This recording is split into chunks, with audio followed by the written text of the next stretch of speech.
आज हम सीखते हैं क्या, फिक्स बीम के बारे में। ठीक है, तो आज हम ये सीखेंगे कि सर हम पहले वीडियो में बता चुके हैं कि बीम दो तरह की होती है। ठीक है, एक होती है क्या, स्टैटिकली डिटरमिनेट बीम।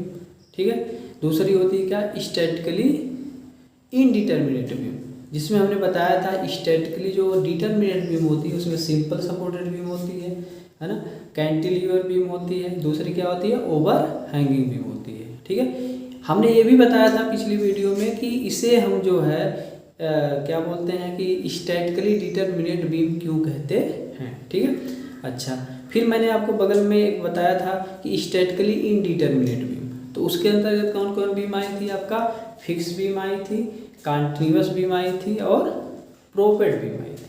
क्या थी, प्रोपेड बीम आई थी। तो आज हम सीखेंगे क्या, फिक्स बीम। क्या सीखेंगे दोस्त, फिक्स बीम।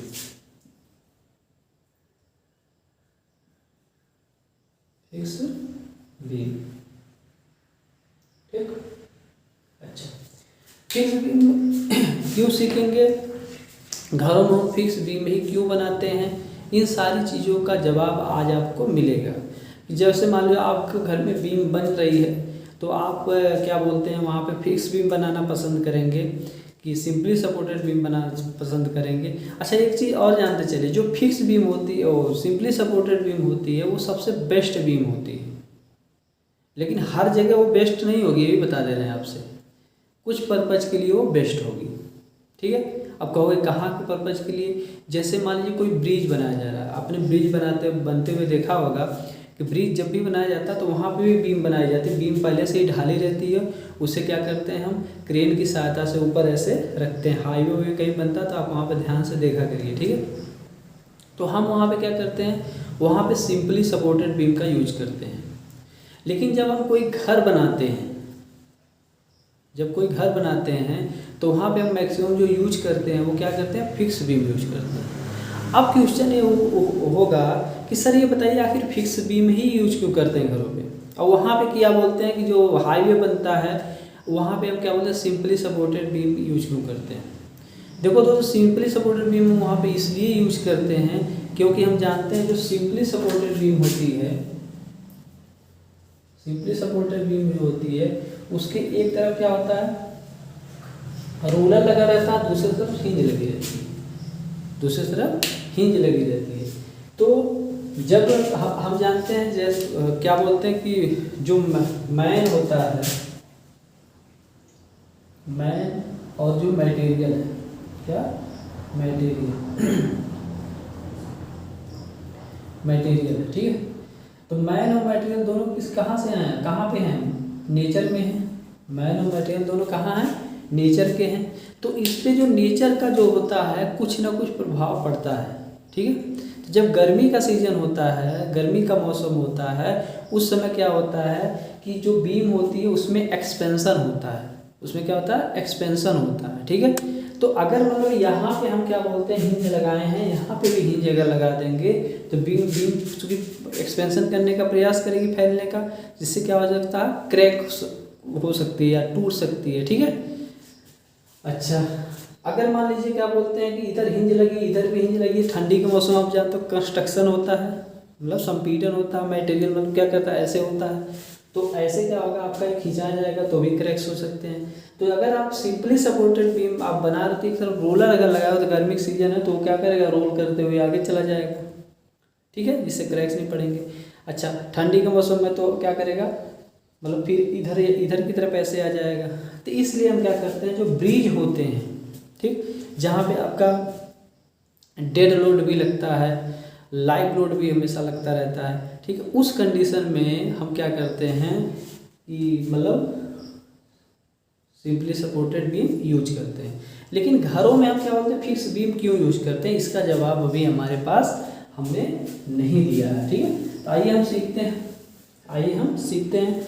ठीक, हम यहाँ पे क्या करते हैं, एक फिक्स बीम बनाते हैं, एक फिक्स बीम बनाते हैं और यहाँ पे इसके बीच में लोड आपको दिखा दे रहे हैं कि ऐसे है। ठीक, अच्छा, एक हम सिंपली सपोर्टेड बीम भी बनाते हैं। ये क्या करते हैं, यहाँ पे सिंपली सपोर्टेड बीम बनाते हैं।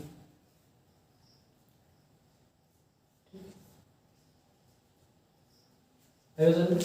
तो हम जानते हैं अगर यही लोड W लगा हुआ है, यही लोड हम यहाँ पे भी लगा देते हैं, यही पे लोड हम यहाँ पे भी लगा देते हैं, ठीक। लेंथ हम जानते हैं क्या है, दोनों की लेंथ में हम मान लेते हैं क्या, यल होगी। दोनों की लेंथ क्या मान लो दोस्त, यल मान लो। यल मीटर में भी हो सकती है, सेंटर में वो आपके ऊपर डिपेंड। ओके, लोड आपका किलो न्यूटन में भी हो सकता है, न्यूटन में भी हो सकता है, वो आपके ऊपर डिपेंड है। चलिए ये आपका बीच में लगा हुआ है, यहाँ पे भी बीच में लगा हुआ है। तो हम जानते हैं कि ये जो आपका होगा यहाँ से L/2 दूरी पर होगा, ठीक। उधर भी आपका L/2 दूरी होगी। टोटल आपका क्या होगा, यल होगा। टोटल क्या होगा, यल होगा। तो जब दोस्त इस बीम पे लोड आपको पड़ेगा तो ये क्या होगी, बीम ऐसे और ऐसे बेंड करेगी, बेंड करेगी करेगी। तो आपका अगर देखो ध्यान से तो यहाँ पे ये आपको इस तरह से बेंड कर रही है। तो इसको हम बाबू क्या करते हैं, डिफ्लेक्शन बोलते हैं। इसे क्या बोला जाता है, डिफ्लेक्शन बोला जाता है। सी पॉइंट पे ना तो YC लिख रहा है, ठीक है। इसको हम डिफ्लेक्शन बोलते हैं, ठीक। अच्छा, ये ए पॉइंट है, ये बी पॉइंट है, ये ए पॉइंट है, ये बी पॉइंट है। तो अगर हम देखें तो बीम क्या हो रही है आपका, जब डिफ्लेक्ट हो रही है तो ऐसे हो रही है ना, ऐसे ऐसे हो गया शेप इसका। तो यहाँ से हम अगर एक टेंजेंट खींचते हैं, ठीक। तो यहाँ से टेंजेंट खींचने पे ये जो आपका बीम AP है, वहाँ से अगर देखें तो ये एंगल कितना होगा, थीटा हो जाएगा। ऐसे ही यहाँ पे अगर टेंजेंट खींचते हैं तो यहाँ से एंगल क्या आ जाएगा, थीटा D हो जाएगा। होगा नहीं होगा, जिसको हम सोम में क्या करते हैं, स्लोप एंड डिफ्लेक्शन नाम के एक चैप्टर में इसको हम पढ़ते हैं। स्लोप एंड डिफ्लेक्शन नाम के चैप्टर में हम इसको पढ़ते हैं, ठीक है। अच्छा, ये बात आपको समझ में आई होगी, ठीक। अच्छा, इसके लिए अगर हम देखें, इसके लिए अगर हम क्या बोलते हैं, सिंपली समझ बीम है, इसके लिए हम क्या बोलते हैं, बीच में लोड लगा हुआ है। तो इसके लिए अगर हम बेंडिंग मोमेंट डायग्राम खींचें तो आप जानते हो कि आपका बेंडिंग मोमेंट डायग्राम ऐसे बनता है, जिसमें आपका ये आपकी जो वैल्यू होती है WL/4 होती है, यानी जो ऑर्डिनेट आपका ये प्राप्त होता है WL/4 होता है, ठीक। तो जब स्लोप एंड डिफ्लेक्शन आपका चैप्टर पढ़ते हो तो यहाँ पे जो स्लोप थीटा A है और जो थीटा B है, दोनों चूँकि बराबर यहाँ आते हैं, तो उसको आप फाइंड करते हो। तो उसकी वैल्यू आती है, इससे एक फार्मूला पढ़ते हो जिसको एरिया मोमेंट मेथड से हम निकालते हैं, या उसी को मोहर आपका क्या बोला जाता है, उसी को बोला जाता है मोहर थ्योरम फॉर स्लोप। मोहर थ्योरम एक होती है, ठीक है, उसकी सहायता से पढ़ा जाता है। जब हम स्लोप एंड डिफ्लेक्शन चैप्टर पढ़ाएंगे तो डेरिवेशन भी करेंगे और बीम को निकालना भी सिखाएंगे। या डबल इंटीग्रल मेथड से भी इसको निकाला जाता है, या स्ट्रेन एनर्जी मेथड से भी इसको निकाला जाता है स्लोप एंड डिफ्लेक्शन को, ठीक है। तो हम यहाँ पे क्या कर रहे हैं, एरिया मोमेंट मेथड यानी मोहर सर्किल वाला, अब मोहर थ्योरम का यूज करके हम बता रहे हैं आपको, ठीक है। तो वहाँ जब थीटा A या थीटा B बराबर आप निकालते हो तो फार्मूला आता है A/EI, A/EI। ऐसे ही जब आप ये डिफ्लेक्शन, जो आपका डिफ्लेक्शन है, इसको निकालते हो YC बराबर, तो A/EI जो आपका आया है इसका मान, उसमें क्या करते हो, x बार का गुणा कर देते हो। अर्थात अगर देखा जाए तो यहाँ से जो थीटा है उसी में क्या करना है, x बार का गुणा करते हो, तो आपको क्या हो जाता है, आपको वहाँ पे डिफ्लेक्शन पता चल जाता है, ठीक है। डिफ्लेक्शन क्या हो जाता है, पता चल जाता है, ठीक। सॉरी, ये बात समझ में आई आपको। अच्छा, अगर हम इसके लिए निकालें, इसके लिए अगर निकालें तो दोस्त बताइए, स्लोप ही तो यही निकालना है, तो हम इधर का त्रिभुज ले लेते हैं, इधर का त्रिभुज ले लेते हैं। तो इसका अगर देखा जाए तो यहाँ से ये त्रिभुजाकार शेप है, तो इसका ये पूरा टोटल कितना था, ये टोटल आपका ये कितना है, L/2 है, L/2 है ना टोटल। तो आपका अगर टोटल L/2 है तो ये दूरी कितनी आएगी आपकी, यहाँ से लेके ये दूरी कितनी आएगी, ये दूरी आ जाएगी आपका 2L/3 होता है फार्मूले के अनुसार। जो गुरुत्व केंद्र की दूरी होती है त्रिभुजाकार शेप में, इधर 2L/3 होती है।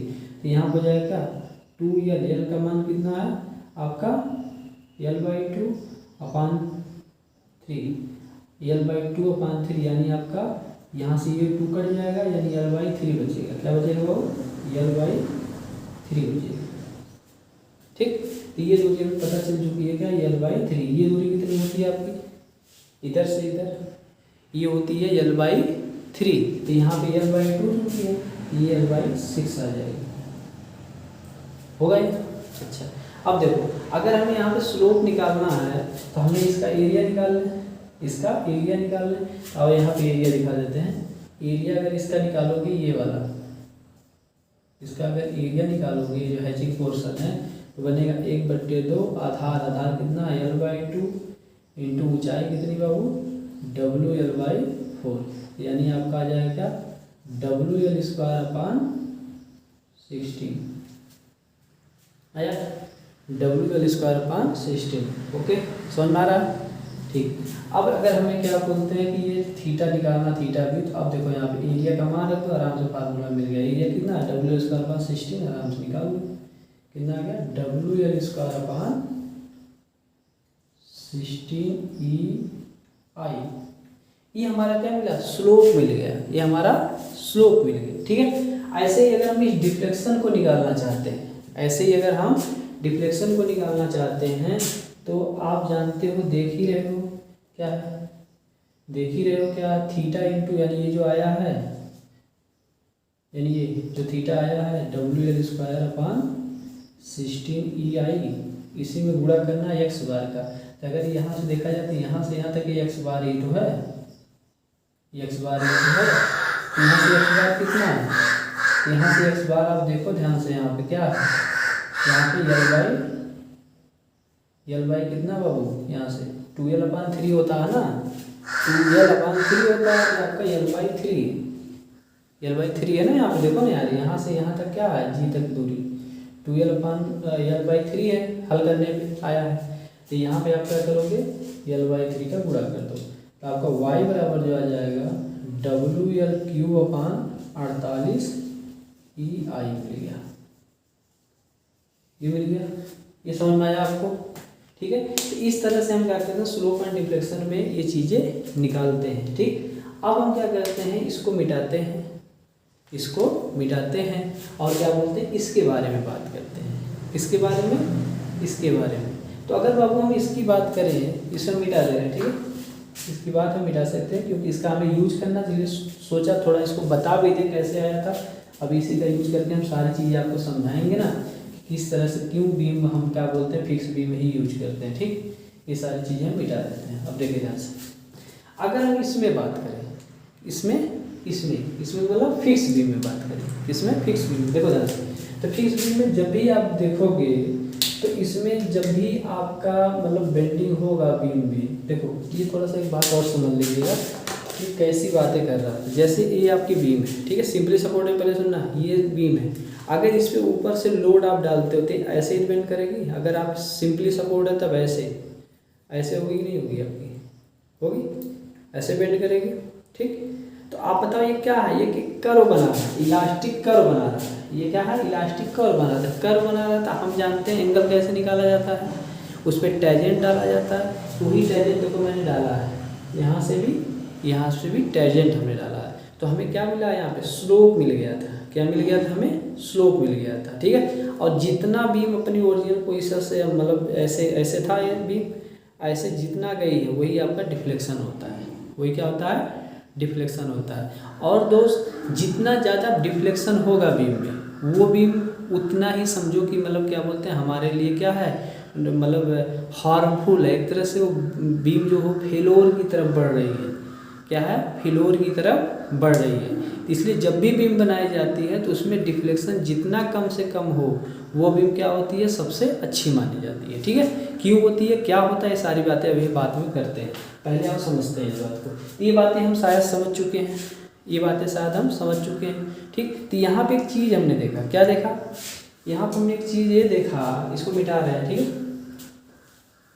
यहाँ पर हमने एक चीज़ ये देखा कि यहाँ पे अगर देखा जाए, ठीक, यहाँ पे अगर देखा जाए, अच्छा ये बताओ, ये तो समझ में आ रहा है, सिंपली सपोर्टेड अगर ये बीम है तो इसमें हम स्टैटिक इक्विलिब्रियम इक्वेशन का प्रयोग करके निकाल लेंगे। और ये किसके अंतर्गत आती है, स्टैटिकली डिटर्मिनेट बीम के अंतर्गत आती है।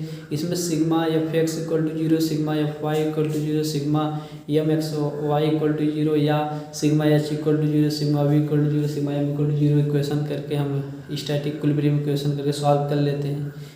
ठीक, ये सारी चीज़ें आपको समझ में आती है। अच्छा, अब इसमें क्या है, अगर हम देखें यहाँ पे तो हम देख रहे हैं कि यहाँ पे थीटा जो आपकी वैल्यू है, थीटा की जो वैल्यू है वो 0 के बराबर नहीं आई है, ठीक है। दूसरी बात, डिफ्लेक्शन की जो वैल्यू है वो भी क्या है, 0 के बराबर आपका नहीं है, ठीक। अभी हमने निकाला भी था थीटा का मान कितना आया था और डिफ्लेक्शन का मान हमारा मैक्सिमम कितना आया था, ये सारी बातें हम निकाल चुके हैं, ठीक है। तो इसके बारे में हम सारी बातें आपसे कर चुके हैं। अब हम बात करेंगे फिक्स बीम की, जिसको हमें पढ़ाना है, जो कि हम कंपेरिजन करके पढ़ाएंगे, तभी आपको क्या बोलते हैं ये बातें समझ में आएंगी, इसलिए हम ऐसा कर रहे हैं। अब इसके बारे में देखो ध्यान से, तो इस बीम के बारे में अगर देखो बाबू, तो इसका अगर हम देखेंगे तो जब भी ये बीम मतलब क्या बोलते हैं कि मतलब डिफ्लेक्ट करेगी, वो कुछ इस तरह से करेगी, इस तरह से इसमें डिफ्लेक्शन होगा, क्या होगा, इस तरह से इसमें डिफ्लेक्शन होगा। थोड़ा सा बहुत ज़्यादा नीचे आ गया, थोड़ा सा मतलब और सही से बनाते हैं, ऐसे बना देते हैं, ये ऐसे आके ऐसे हो गया, ठीक। तो ये आपकी जो डिफ्लेक्शन भी होगा इसमें क्या होगा ना, इसकी अपेक्षा कम होगा। अब क्वेश्चन ये उठेगा, सर इसकी अपेक्षा कम क्यों होगा, इसमें डिफ्लेक्शन क्या होगा, सिंपली सपोर्टेड बीम की अपेक्षा क्या होगा, कम होगा।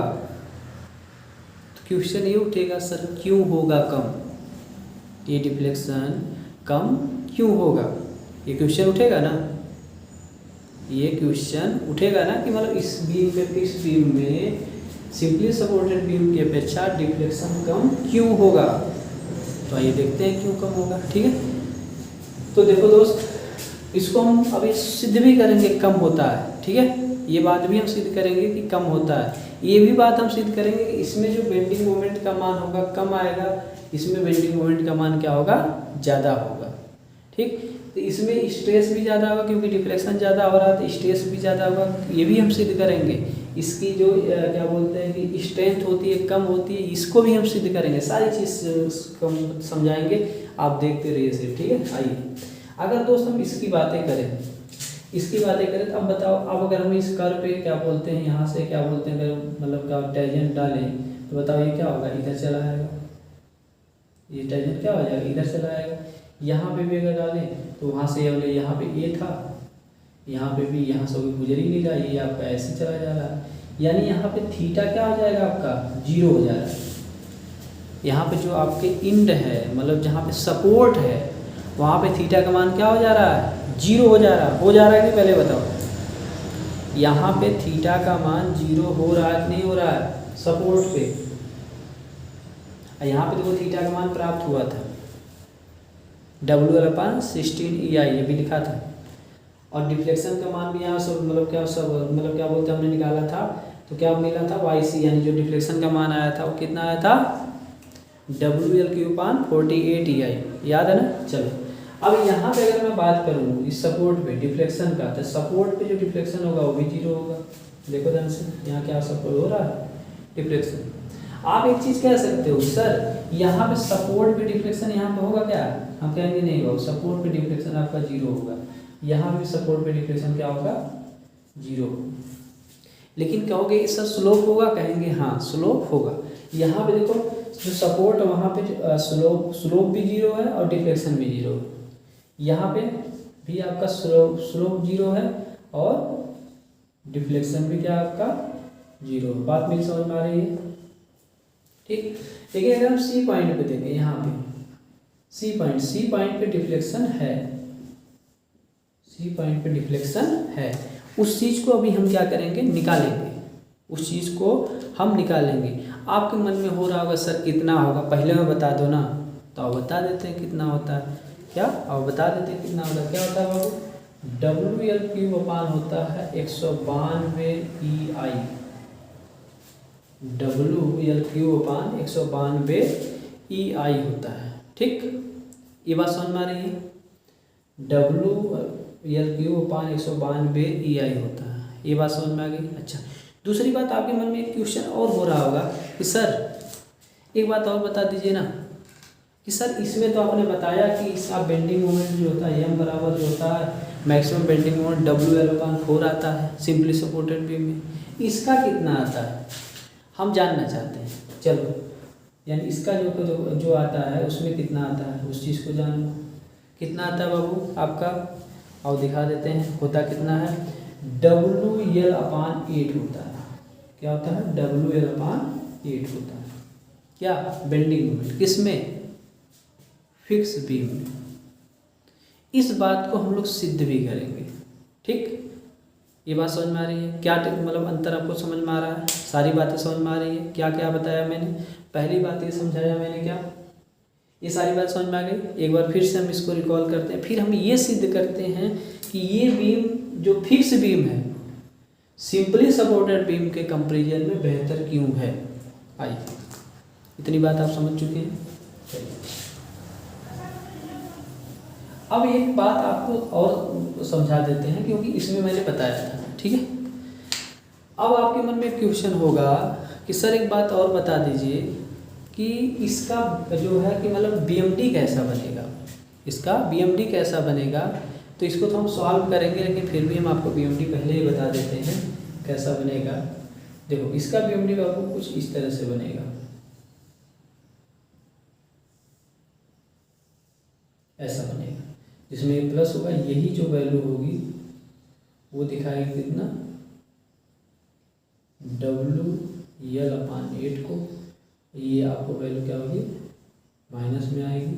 ये भी वैल्यू आपको माइनस में आएगी। ठीक, ये डायग्राम कुछ ऐसा बनेगा। अभी हम लोग इसके बारे में बात करेंगे, कैसे बना, क्या हुआ, ऐसा। अब आपने इसका तो देख ही लिया, इसका जो बेंडिंग मोमेंट का डायग्राम कैसा बनता है, त्रिभुजाकार बनता है।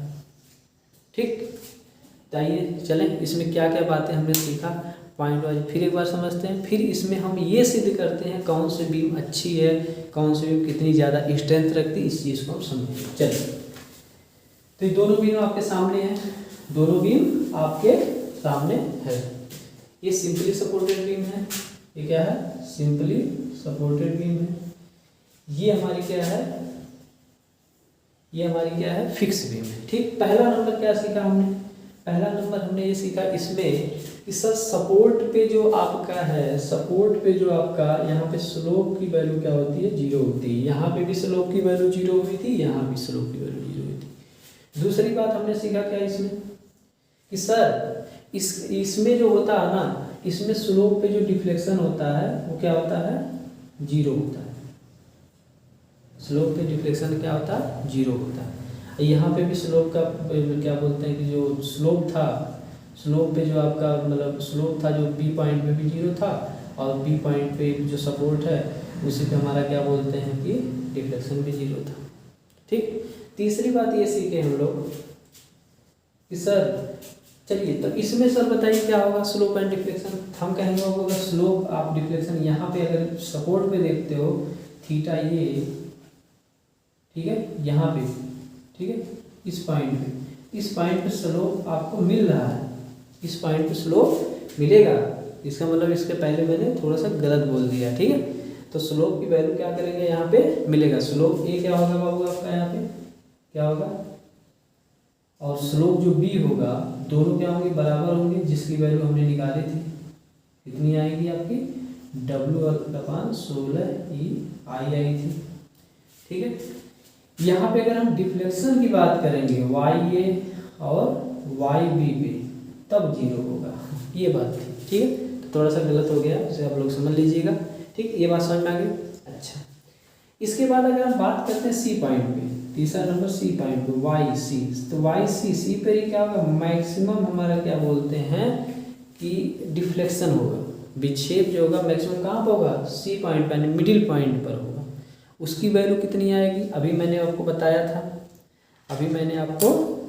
था, कितनी थी, देख के लिख देते हैं। कितना है बाबू, WL/192EI, इसकी वैल्यू आई थी।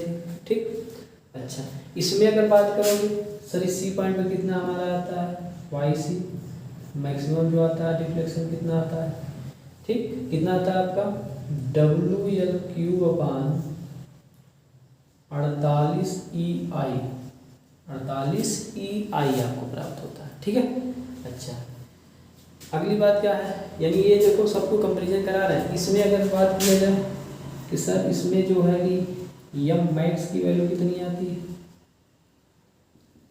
या इसको मैं लिख दूँगा M एफ बी मतलब फिक्स बीम में जो मोमेंट आता है, बेंडिंग मोमेंट आता है। तो हमने अभी देखा था कितनी वैल्यू आई थी बाबू आपका, WL/8 आई थी, WL/8 आई थी। और यहाँ पर हमने देखा क्या था, यम मैक्स, या इसमें हम यम यशस्वी लिख दे रहे हैं समझने के लिए, ठीक।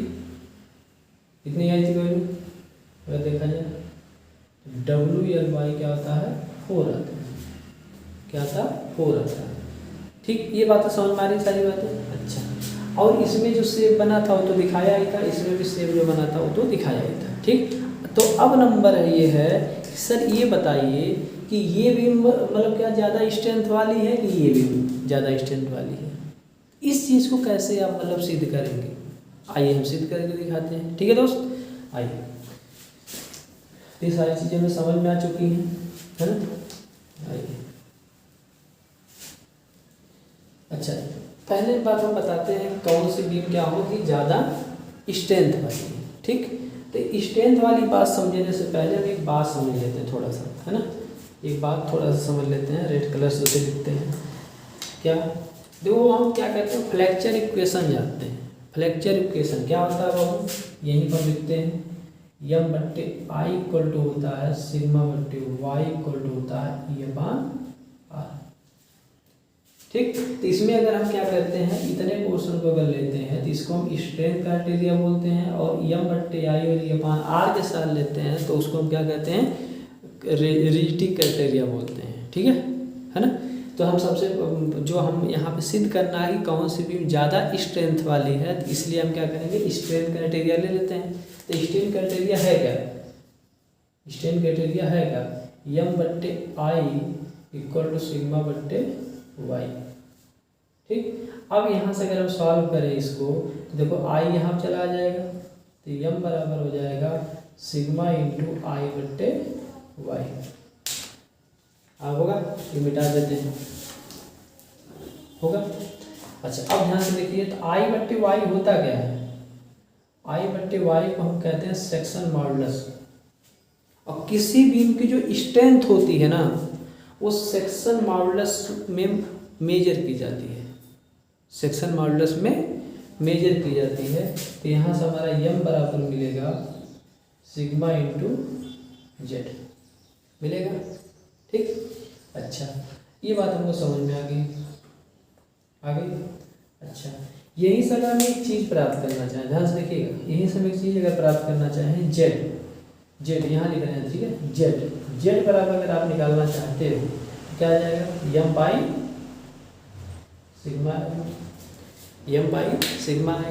इसका मतलब क्या है, अगर M का मान कांस्टेंट कर दिया जाए, यानी बेंडिंग मोमेंट को हम कांस्टेंट कर दें, यानी ये कौन सा बेंडिंग मोमेंट है आपका, रेजिस्टिव मोमेंट है, बेंडिंग मोमेंट ये आपका क्या, रेजिस्टिव मोमेंट है, रेजिस्टिव मोमेंट क्या होता है, क्वेश्चन आया, जैसे हम इस पे क्या बोलते हैं, लोड लगाते हैं ऐसे, ठीक है।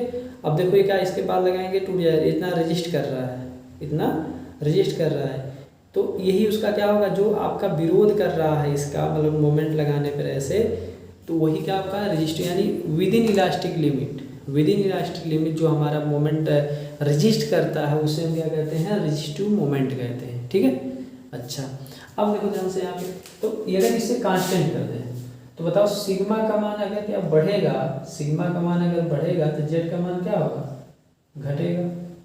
सिग्मा का मान अगर बढ़ेगा तो जेड का मान घटेगा।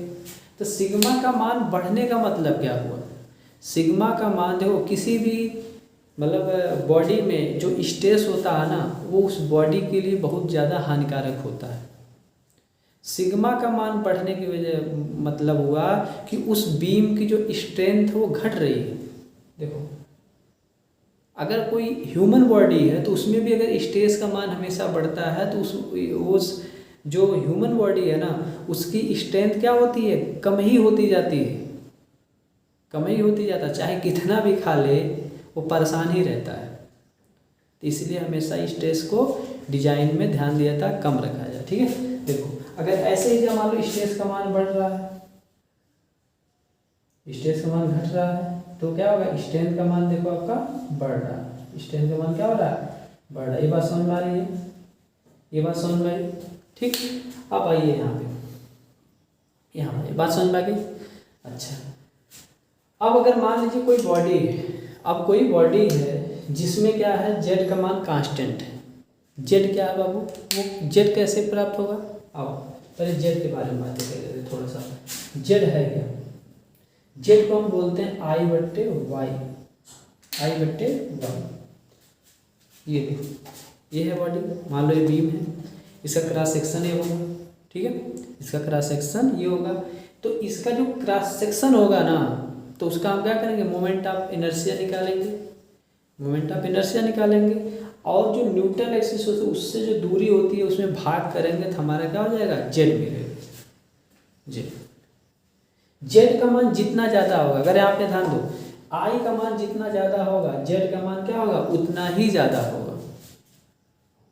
जैसे ये मान लीजिए स्केल है, ठीक है, इसको तो आप ऐसे तो कर ले रहे हो, क्यों? क्योंकि इसका ये कम है, तो इसका जो मोमेंट ऑफ इनर्शिया वो कम आएगा। लेकिन इसी को ऐसे कर दो तो देखो काफ़ी मजबूत लग रही है, ठीक, ऐसे करो तो देखो पूरा ऐसे मतलब क्या बेंड कर जा रही है। ऐसे कर दे रहे हो तो बॉडी वही है, मटेरियल भी उतना है, बट इस पोजीशन में अगर बीम आप बनाते हो तो इसके जेड की वैल्यू क्या होगी, ज़्यादा होगी। अच्छा, ज़्यादा होगी तो इसमें देखो डिफ्लेक्शन भी कम होगा। देखो देखो जेड का मान ज़्यादा हो गया ना, डिफ्लेक्शन क्या होगा, कम हो रहा है। अगर ये ऐसे रहता था, देखो बेंड कर जा रही है, क्यों? क्योंकि जेड का मान क्या है, कम है, कम है। अच्छा, इस पोजीशन में देखो तो क्या बेंडिंग मोमेंट भी ज़्यादा है, देखो बेंडिंग मोमेंट भी ज़्यादा है, लेकिन इस पोजीशन में बेंडिंग मोमेंट भी कम है। इसका मतलब क्या हुआ, अगर बेंडिंग मोमेंट का मान कम है, कम है, तो जेड का मान क्या होगा, जेड का मान क्या होगा, ज़्यादा होगा। अगर जेड का मान ज़्यादा होगा तभी तो बेंडिंग मोमेंट का मान कम होगा। बात मेरी समझ में आ रही है? देखो,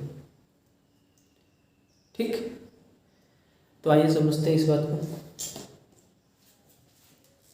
और यहीं से एक चीज़ और समझे, अगर स्ट्रेस देखो, देखो सिग्मा बराबर M/Z कर सकते हो, तो जेड का मान जैसे ही बढ़ेगा स्ट्रेस का मान क्या होगा, घटेगा। जेड का मान यानी बीम जितना ही स्ट्रेंथ वाली होगी उसमें स्ट्रेस क्या होगा, उतना ही कम होगा। और स्ट्रेंथ अगर बीम की जितना कम होगी उसका स्ट्रेस भी क्या होगा आपका, उतना ही ज़्यादा होगा, उतना ही ज़्यादा होगा। ठीक, ये बात समझ रहे हैं, ठीक है। यहाँ से एक चीज़ और समझिए, यहाँ से एक चीज़ और समझिए, अगर मैं मान लूँ जेड कांस्टेंट, जेड क्या है आपका, सिग्मा क्या कांस्टेंट करते हैं, किसी बीम में हम सिग्मा को निश्चित कर देते हैं, ठीक। तो इस पोजीशन में क्या हो जाएगा, यम जो होगा वो प्रोपोर्शनल टू जेड हो जाएगा। इसका मतलब क्या हुआ, इसका मतलब ये हुआ कि जब यम का मान बढ़ेगा, यम का मान बढ़ेगा तो जेड का मान हमें क्या करना पड़ेगा, बढ़ाना पड़ेगा, अगर कांस्टेंट रखना चाहते हो तो। यानी अगर किसी बॉडी में हम ऐसे मतलब मोमेंट, मतलब एक्सटर्नल जो आपका मोमेंट लगा रहे हैं उसको बढ़ा रहे हैं तो मोमेंट ऑफ रेजिस्टेंस भी बढ़ेगा, तो उसका मान अगर बढ़ रहा है तो जेड का मान क्या करना पड़ेगा, बढ़ाना पड़ेगा। यानी जो बॉडी है उसके क्रॉस सेक्शन को बदलना पड़ेगा, उसके क्रॉस सेक्शन को बदलना पड़ेगा। बस समझ में, यम का मान अगर कम हो रहा है मतलब हम क्या कर रहे हैं, एक्सटर्नल जो मोमेंट लगा रहे हैं उस पर या लोड जो लगा रहे हैं उसके कारण जो मोमेंट उसमें प्रोड्यूस हो रहा है उसके कारण जो रेजिस्टेंस आपका मोमेंट हो रहा है उसकी वैल्यू अगर कम हो रही है तो हमें जो सेक्शन है उसको क्या बोलते हैं, कम करना पड़ेगा। क्योंकि ज़्यादा मतलब अगर मतलब क्रॉस सेक्शन हम बढ़ाना चाहेंगे तो हमारा मटेरियल यूज होगा जो हमारे लिए अच्छा है नहीं, ठीक है। ये चीज़ें आपको, ठीक, ये बात समझ में आ रही है आपका, ठीक है।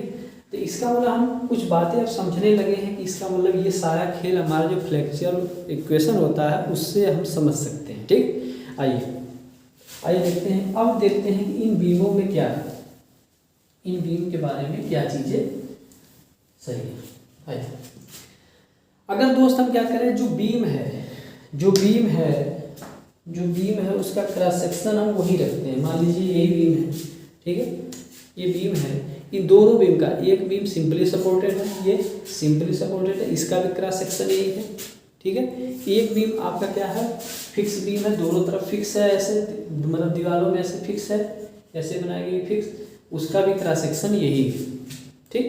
तो अब हमें ये बताना है, तो यानी ये फिक्स होने का मतलब क्या हुआ, जेड आपका फिक्स हो गया। क्या फिक्स हो गया, जेड फिक्स हो गया। थोड़ा सा देखो, जेड आपका फिक्स है, ध्यान देना बाबू। जैसे हमने क्या बोला, यम बराबर बोला सिग्मा इंटू जेड।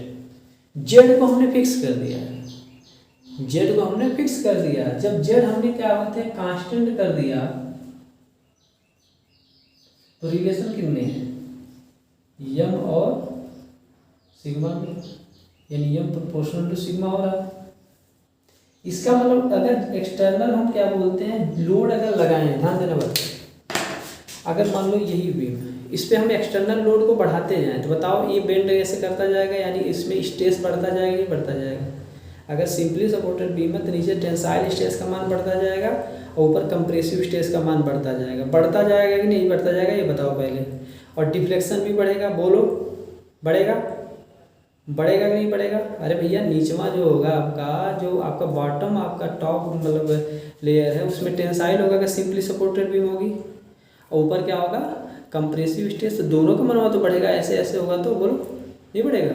और देखो डिफ्लेक्शन भी बढ़ता जा रहा है, बढ़ता जा रहा है ना, क्योंकि इसका जेड तो आपका कांस्टेंट है ना। अरे भैया जेड कांस्टेंट है यार, ये देखो ना, इसकी स्ट्रेंथ कांस्टेंट है, ठीक। अच्छा, जैसे जैसे लोड कम होगा उसका स्ट्रेस का मोमेंट का मान कम होगा, मोमेंट का मान कम रहेगा तो उसमें स्ट्रेस भी कम प्रोड्यूस होगा। ये बात समझ में आ रही नहीं आ रही, ये बात शायद आपको समझ में आ रही होगी जो मैं अभी बता रहा हूँ, ठीक।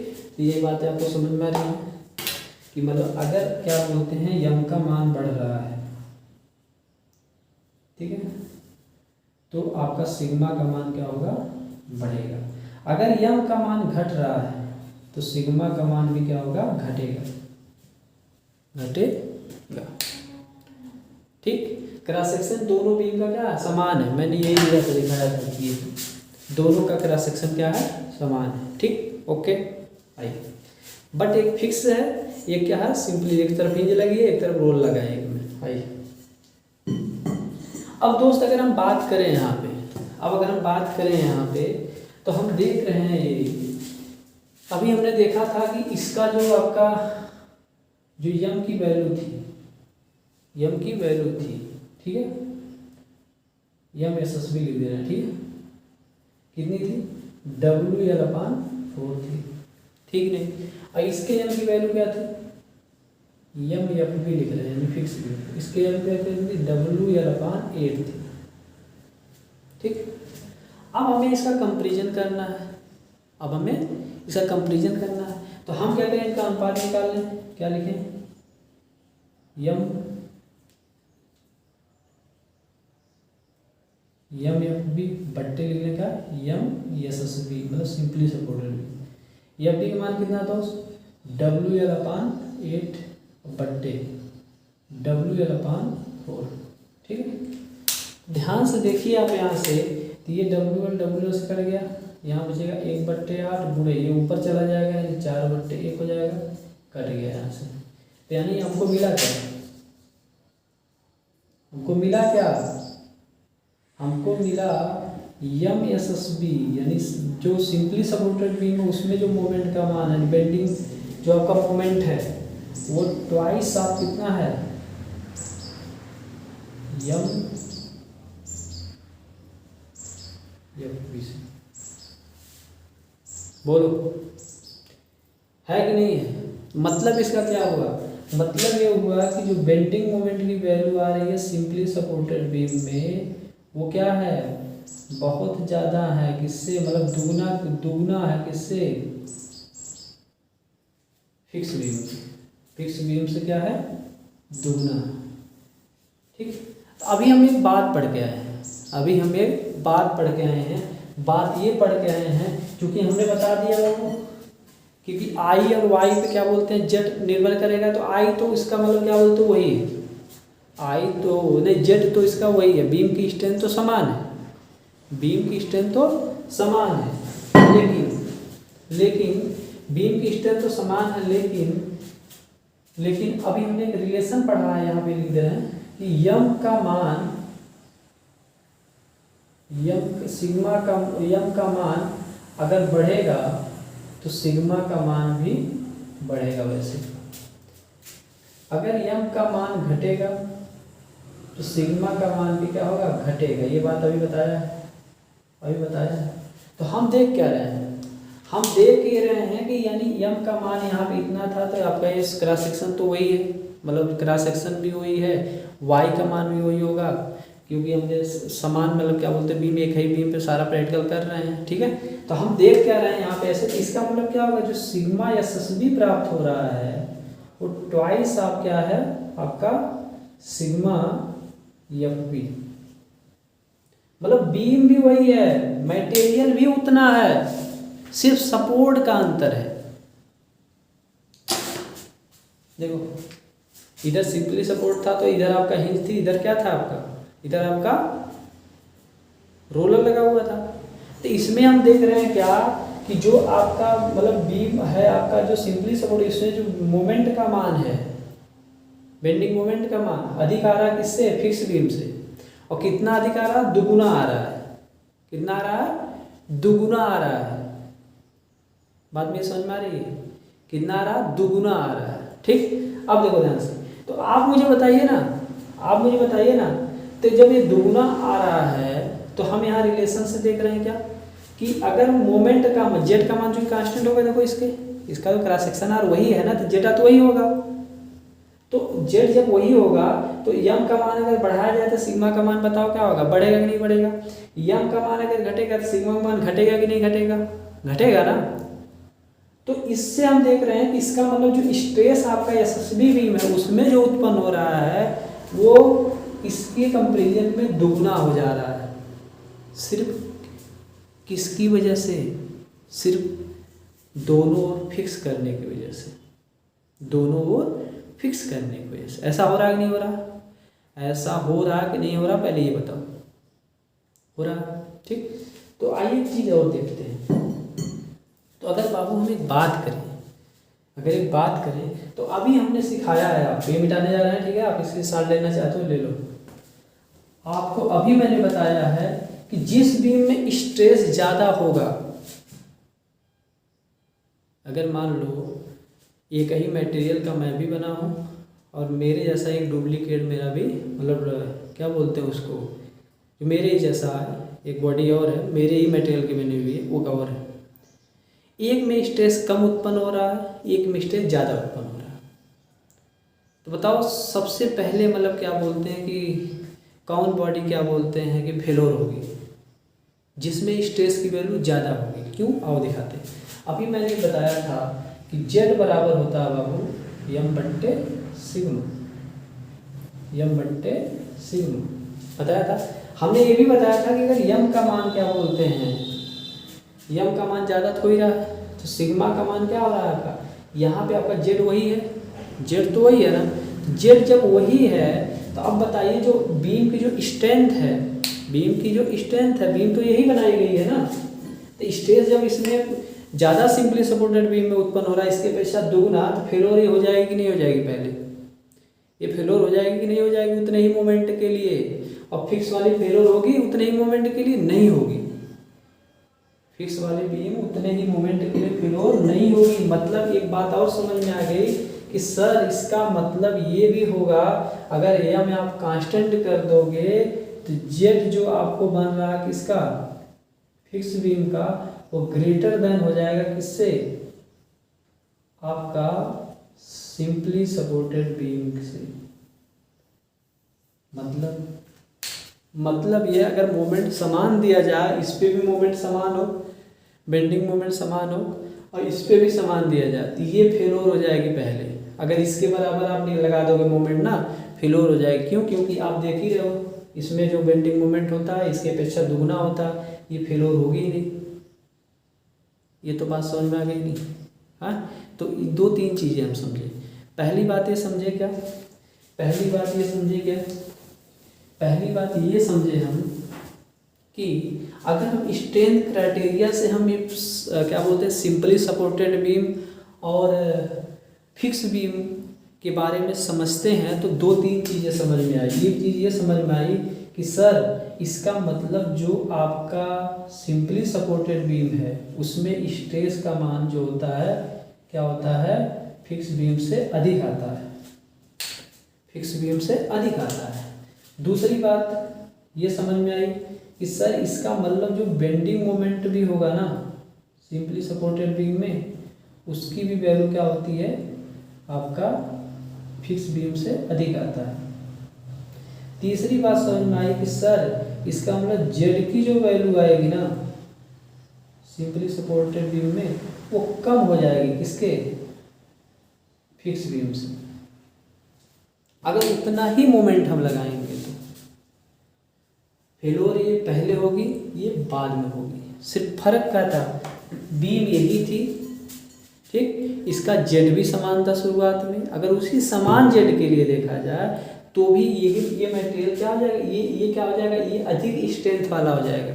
क्योंकि वो देखो जो आपका बीम है ना वो ज्योमेट्रिकल प्रॉपर्टी, जेड क्या होता है, ज्योमेट्रिकल प्रॉपर्टी होती है, और जेड ज्योमेट्रिकल प्रॉपर्टी होने के साथ ये देखो आपका जब यहाँ फिक्स कर दिया गया तो फिक्स होने की वजह से ये सारी चीज़ें हो रही है कि ये बीम अधिक स्ट्रेंथ वाली बन जा रही है। बात समझ में आ रही है।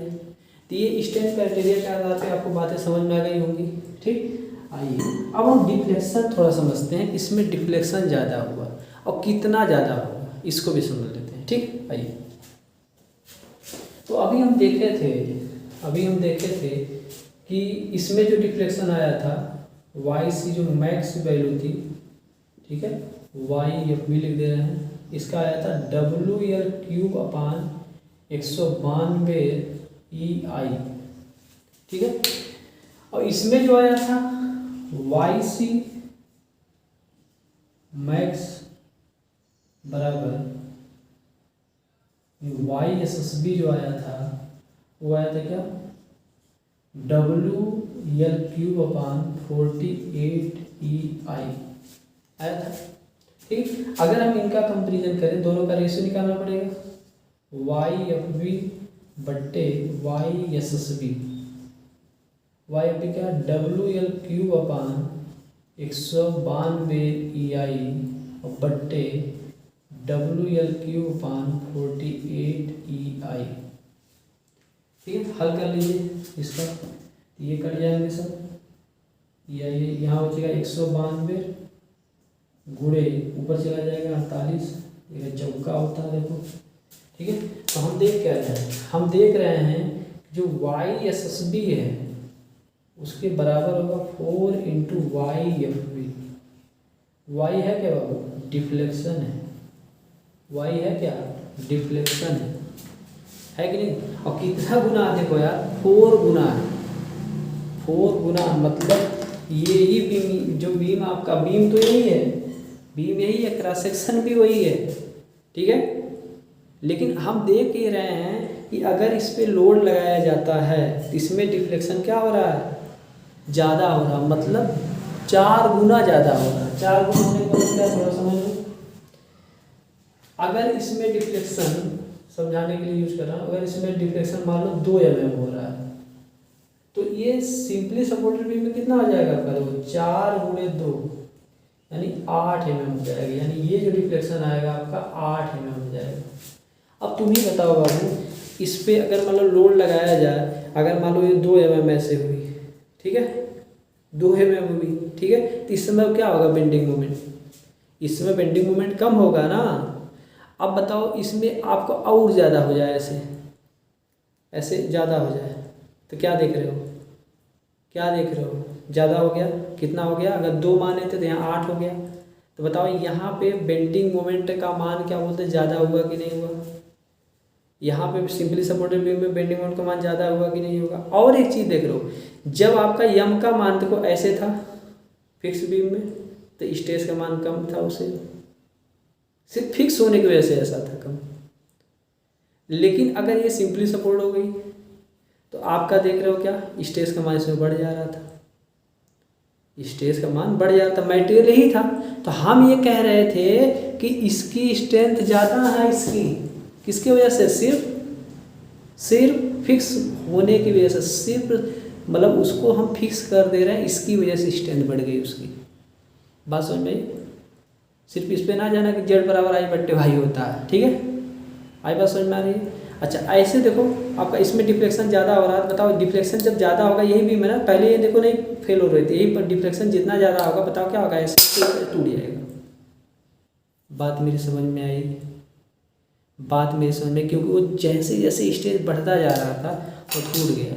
देखो दोस्तों, हमेशा स्टेज को हमें बैलेंस करके रखना चाहिए। जानते हो हर कोई इंसान क्या करता है, चाहता है कि वो अपनी इक्विलिब्रियम पोजीशन में आना चाहता है। बीम में भी जब लोड इसमें लगा है अभी, तो ये अपनी इक्विलिब्रियम इलास्टिक कर्व बन रहा था ना, ये अपनी ओरिजिनल पोजीशन में आना चाह रही थी। मोहम्मद रफ़ी का गाना है कि मैं ज़िंदगी का साथ निभाता चला गया, मैं ज़िंदगी का साथ निभाता चला गया, हर फिक्र को धुएं में उड़ाता चला गया। अगर आप ऐसे ज़िंदगी जीते हो ना, तो जान लीजिए कि आपको स्ट्रेस कम होगा। जो मिल गया उसी को मुकद्दर समझ लिया, जो खो गया मैं उसको भुलाता चला गया।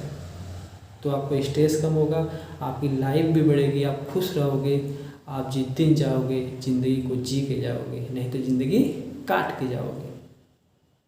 ठीक है? उसमें एक बहुत अच्छी लाइन मुझे लगती है गाने में कि गम और खुशी का फ़र्क ना महसूस हो जहाँ, गम और खुशी का फ़र्क ना महसूस हो जहाँ, मैं दिल को उस मुकाम तक लाता चला गया, मैं दिल को उस मुकाम तक लाता चला गया। मतलब देखो गम बराबर खुशी, यानी अगर आपकी लाइफ में ना तो दुख हो, किसी कभी भी आपको प्रॉब्लम आए तो ना तो गम हो, ना तो कोई सफलता मिले तो बहुत ज़्यादा खुशी हो, तो दिल को हम उस मुकाम तक लाते हैं, तब जाके हम इक्विलिब्रियम पोजीशन में आते हैं।